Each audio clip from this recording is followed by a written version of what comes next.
Hello everyone!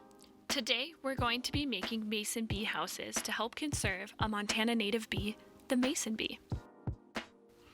Mason bees are native, gentle, solitary bees that nest in tunnels. These bees are important to our ecosystem, are easy to care for, and make excellent pollinators.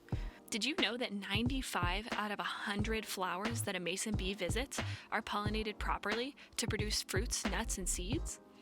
Whereas a honeybee only pollinates 5 out of 100 flowers properly.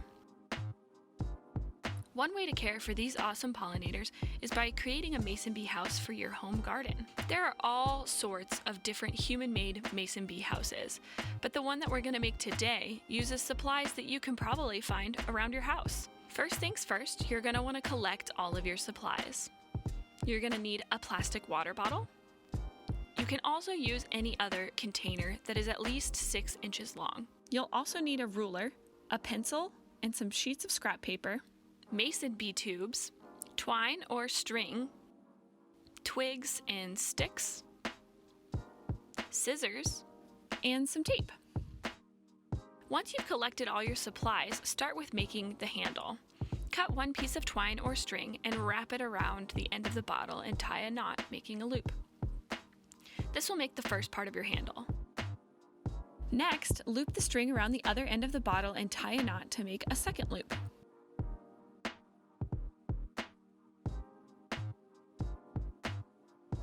Test out your handle to make sure that it is secure. Now it's time for you to fill your mason bee house. You want to fill the house at least 2/3 of the way with the tubes. These are where the mason bees are going to create their nests. If you have the pre-purchased tubes, you can go ahead and slide them into your home now. Otherwise, follow along as we make some paper tubes. To make mason bee paper tubes, you'll need a pencil, tape, and a 6-inch wide piece of paper. Lay your pencil down on the edge of your paper and carefully tuck the paper around the pencil as tightly as you can get it. Then roll the paper around the pencil until it becomes a tube. Secure it with tape.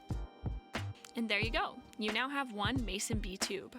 Repeat this process until you have filled your water bottle 2/3 of the way full. The tubes can be varying sizes in diameter. Sometimes these mason bee houses will need their tubes cleaned out or replaced.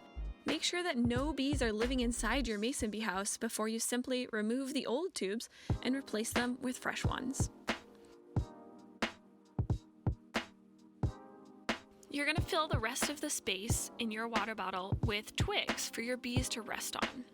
These twigs also serve as a landmark for each bee to identify where their nesting tube is.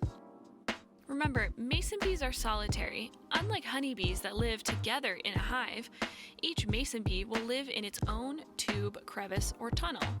So this is kind of like a mason bee apartment complex. Now that your mason bee house is complete, it's time to hang it up.